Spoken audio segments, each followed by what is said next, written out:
नमस्कार दोस्तों, चैनल पे नए हो तो चैनल को सब्सक्राइब करो। आज का टॉपिक है कि मर्चेंट नेवी आप 10वीं के बाद ज्वाइन कर सकते हो या नहीं। यह सबसे ज़्यादा पूछा हुआ सवाल है मेरा इंस्टाग्राम में, तो इसी टॉपिक के ऊपर मैं आज का वीडियो स्टार्ट करते हैं। तो सबसे पहली चीज़, आप 10वीं के बाद मर्चेंट नेवी ज्वाइन कर सकते हो, लेकिन वीडियो के शुरू में ही मैं बोल देना चाहता हूँ कि आप एज अ ऑफिसर या आप as a engineer merchant navy join नहीं कर सकते हो, ताकि वीडियो के एंड में ये चीज़ आपको ना पता रहे।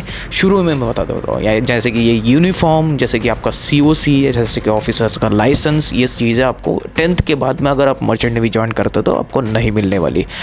तो 10th के बाद में मर्चेंट नेवी यस आप ज्वाइन कर सकते हो।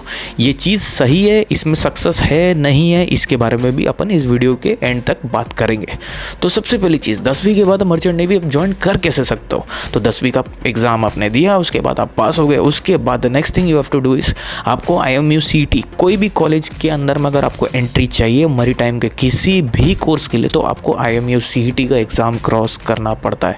तो IMU CT का जो एंट्रेंस एग्ज़ाम होता है वो देने के बाद आपको एक कोर्स ऑब्टेन करना होगा, आपको एक कोर्स अटेंड करना होगा जो कि 6 महीने का कोर्स होता है, जिसका नाम है GP रेटिंग। ये आपको इंडिया में किसी भी मरी टाइम कॉलेज में मिल जाएगा। टॉप मरी टाइम कॉलेज से अगर आपको करना है तो उसके ऊपर मैं सेपरेट वीडियो बनाऊंगा कि कौन से कॉलेजेस सबसे बेस्ट होते हैं। इसीलिए बोल रहा हूँ, चैनल को सब्सक्राइब करके रखो ताकि वीडियोस आए तो आपको पता लगे। तो सबसे पहली चीज़ कि आपने कॉलेज में अटेंड जो एंट्रेंस एग्ज़ाम होता है जो कि IMU CT का, वो आपने अटेंड कर लिया, आपने क्लियर कर दिया। उसके बाद में आप कोई भी मरी टाइम कॉलेज से ये कोर्स कर रहे हो जिसका 6 महीने का पीरियड होता है, 6 मंथ्स का कोर्स होता है ये। तो आप ये कोर्स करने के बाद में, ये कोर्स आपने कंप्लीट कर लिया 6 महीने के अंदर में, उसके बाद the next thing you will get is your CDC, आपका CDC कंटिन्यूस डिस्चार्ज सर्टिफिकेट। ये एक ऐसा लाइसेंस होता है जिससे कि आप जहाज़ में चढ़ने के लिए कैपेबल हो, आप एक मर्चेंट नेवी ज्वाइन करने के लिए कैपेबल हो। तो CDC मिलने के बाद द नेक्स्ट थिंग इज़, आपको कुछ बेसिक सेफ्टी ट्रेनिंग कोर्सेस भी करने पड़ते हैं जो कि 1 या 2 दिन के होते थे। 3-4 पर्टिकुलर टॉपिक्स के ऊपर में, पर्टिकुलर जॉनरा के ऊपर में होते हैं, जैसे कि फायर फाइटिंग का होता है, मेडिकल फर्स्ट एड होता है, उसके ऊपर में फायर प्रिवेंशंस के ऊपर में होता है। तो ये अलग अलग सेफ्टी ट्रेनिंग्स होते हैं जो कि आपको, ये 1-2 दिन का ही कोर्सेस होता है, ये 3-4 मिलाकर ये पूरे 1 हफ्ते का एक बेसिक सेफ्टी ट्रेनिंग होता है, STSD होता है। तो ये टोटली आप कंप्लीट करने के बाद 6 महीने का वो कोर्स हुआ, उसके बाद बेसिक सेफ्टी ट्रेनिंग आपने किया। ये भी बेसिक सेफ्टी ट्रेनिंग भी आप कोई भी मरी टाइम कॉलेजेस में जाकर आप कर सकते हो। वो कोर्सेस, उसके लिए सेपरेट आपको चार्ज देना पड़ेगा 1-2 दिन का। मोस्टली मुझे ऐसा लगता है कि वो पूरा का पूरा 6-7 दिन का, 8-10 दिन का, वो जितना का भी बेसिक सेफ्टी ट्रेनिंग होता है वो मोस्टली 10 से 15 हज़ार का होता है। जहाँ पर ये GP रेटिंग के ऊपर में कितना आपको फ़ीस देना पड़ेगा उसके ऊपर मैं सेपरेट वीडियो बनाऊंगा।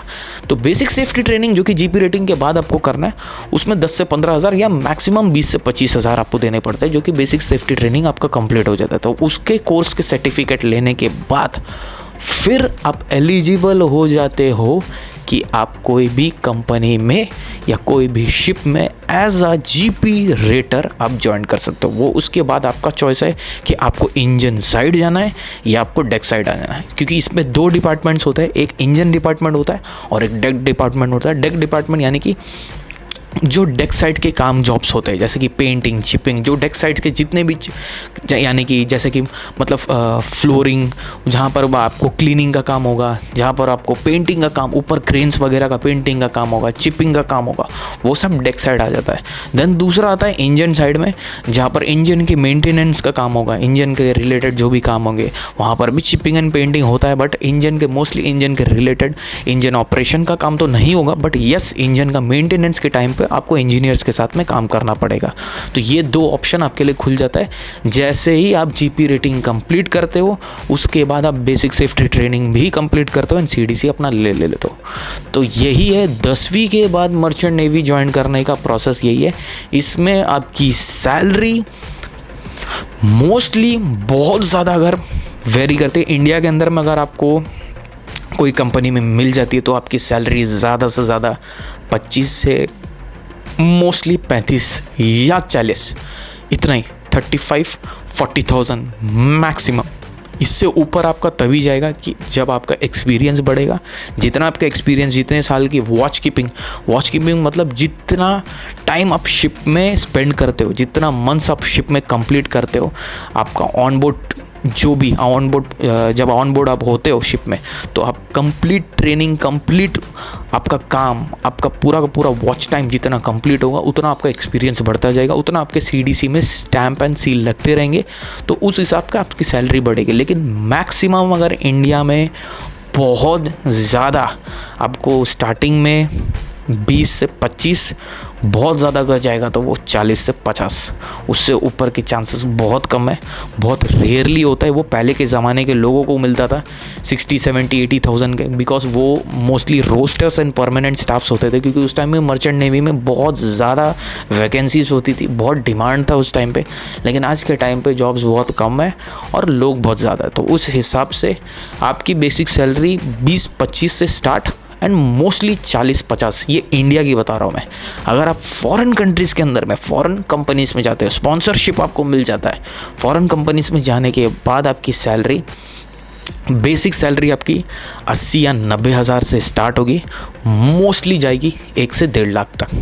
80 से 70-80 हज़ार से ये स्टार्टअप सैलरी आपका होगा और मोस्टली 1 to 1.5 लाख तक जाएगी। ये बहुत रेयर केस में होता है कि अब GP रेटिंग करने के बाद आपको कोई बाहर की कंपनी स्पॉन्सर करे एंड आपको बाहर में जॉब मिले। तो GP रेटिंग, मैं अपना पॉइंट ऑफ व्यू कहूँ तो is not a good option. ये बहुत, अगर आपके पास जॉब ऑलरेडी है, आप लैंड में कोई ऐसा जॉब कर रहे हो और आप मर्चेंट नेवी के कुछ वीडियोस देख रहे हो कुछ लोगों के, एंड आप सोच रहे हो कि मर्चेंट नेवी ज्वाइन करके मुझे भी पैसा कमाना है, अपना अच्छा खासा जॉब छोड़कर, ये बिल्कुल भी सही ऑप्शन आपके लिए नहीं है। बिकॉज़ यहाँ में जो जैसा दिखता है वैसा होता नहीं है। बाहरी दुनिया में जैसा दिख रहा है ये बिल्कुल वैसा नहीं है भाई। बहुत मेहनत है इस जगह पे। आप 10th के बेसिस पे भी अगर आओ तो वो वहाँ पर भी बहुत ज़्यादा मेहनत है, वहाँ पर भी बहुत मारामारी है नौकरी को लेकर, और इतनी आसानी से यहाँ पर भी नौकरी नहीं मिलती। अगर आपके पास नौकरी ऑलरेडी है तो मैं एक ही ऑप्शन बोलूँगा कि वही कंटिन्यू करो, मत कंटिन्यू करना, मत इधर आने की कोशिश करना कि 10th के बाद में मैं भी ट्राई करूँगा कि मर्चेंट नेवी ज्वाइन करो एज ए GP रेटर, मैं भी इस पर कुछ एक्सपेरिमेंट करने की कोशिश करूँ। ये बिल्कुल मैं सजेस्ट नहीं करूँगा।